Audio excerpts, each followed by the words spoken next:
Bonjour et bienvenue. Dans notre monde actuel, où les convictions sont souvent bousculées, on peut se demander comment est-ce qu'on peut expliquer sa foi simplement, sans avoir l'impression d'être constamment sur la défensive. Eh bien, c'est exactement de ça qu'on va parler. C'est le cœur de ce qu'on appelle l'apologétique catholique. Aujourd'hui, on va poser les bases et dans les prochaines analyses, on s'attaquera à des sujets bien précis, comme l'Eucharistie ou encore la papauté. Quand on entend le mot apologétique, ça sonne un peu comme s'excuser, non? On pourrait facilement croire qu'il s'agit de devoir demander pardon d'être croyant. Mais est-ce que c'est vraiment ça? C'est une idée reçue très tenace et il est grand temps de la clarifier. Bon, alors allons-y. L'apologétique, ce n'est pas du tout une question d'excuse, c'est une question de défense. Et ce changement de perspective, c'est la clé qui va nous permettre de tout comprendre, ça change tout. Pour bien comprendre, il suffit de revenir à l'origine du mot. Apologétique, ça vient du grec ancien apologia. Et apologia, ça veut dire défendre. L'objectif donc, ce n'est pas du tout de s'excuser, mais plutôt de savoir présenter une défense, une explication rationnelle et claire des fondements de la foi catholique. Et voilà le point absolument crucial. Le but du jeu, ce n'est pas de gagner un débat ou d'avoir le dernier mot.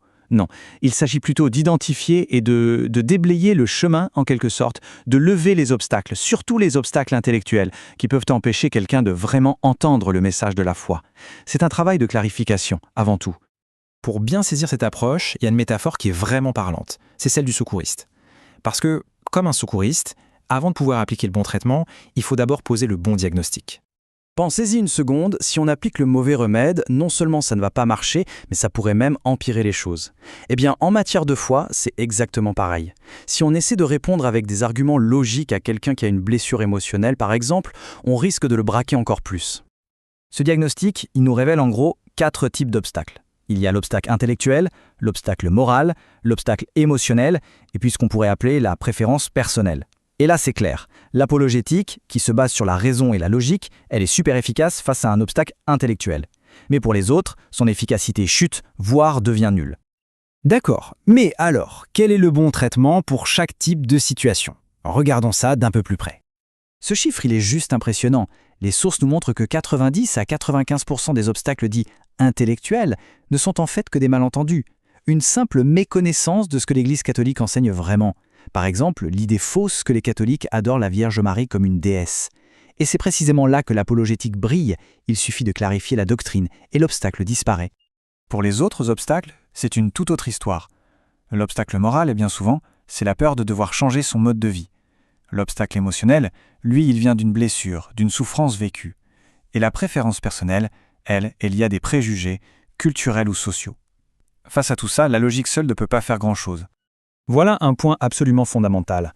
Quand on est face à une personne qui a été blessée émotionnellement, peut-être par des gens de l'Église ou par sa famille, la pire chose à faire, c'est d'argumenter. Le premier traitement, le seul qui soit efficace au début, c'est l'écoute. La compassion doit toujours passer avant la logique. Bon, revenons maintenant au terrain de jeu de l'apologétique, les obstacles intellectuels. Pour les aborder, l'apologiste a une sorte de boîte à outils. Et l'outil principal, l'outil numéro 1, c'est la logique elle-même. Ce secouriste de la foi, il est donc entraîné à repérer les maladies d'une argumentation. Et ces maladies, ça porte un nom, les sophismes logiques. Ce sont des erreurs de raisonnement qui peuvent avoir l'air très convaincantes en surface, mais qui, quand on gratte un peu, ne tiennent pas la route. Le premier grand classique des sophismes, c'est l'argument ad hominem. C'est une technique de diversion en fait. Au lieu de s'attaquer à l'idée, on attaque la personne qui la défend.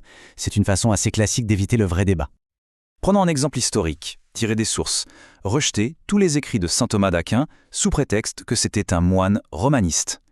Ça n'a aucun sens. Ça nous dit absolument rien sur la qualité ou la vérité de ces arguments. Une idée est vraie ou fausse en elle-même, peu importe qui la prononce. Un autre piège très courant dans lequel on peut tomber, c'est ce qu'on appelle la fausse dichotomie.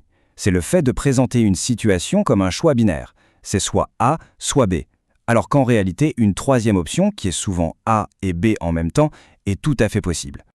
Un exemple ultra classique dans les discussions théologiques, c'est la question du salut. Alors, on est sauvé par la foi seule ou par les œuvres? En fait, c'est une fausse dichotomie. La perspective catholique, elle, propose une troisième voie, celle d'une foi agissante, où la foi et les œuvres sont liées, inséparables. Ce n'est pas soit l'un, soit l'autre, c'est bien l'un avec l'autre. On arrive vers la fin. Essayons de résumer le but ultime de toute cette démarche.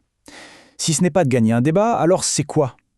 Il y a une dernière métaphore, encore une fois tirée des sources, qui permet de tout récapituler.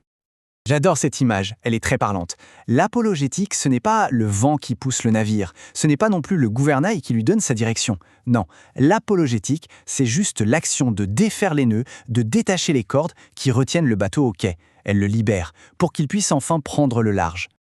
Donc le point à retenir, c'est vraiment ça. Le rôle de l'apologétique est un rôle de préparation. C'est une étape qui vise à libérer une personne de ses barrières intellectuelles pour qu'elle puisse, si elle en a le désir, commencer à explorer le chemin de la foi plus librement et plus profondément. Tout ceci nous laisse donc avec une question de fond. La raison, est-ce que c'est un obstacle à la foi, ou est-ce que ça peut être au contraire un premier pas sur le chemin qui y mène? La réponse, comme on vient de le voir, c'est que ça dépend entièrement de la manière dont on s'en sert. Merci beaucoup d'avoir suivi cette analyse et à très bientôt.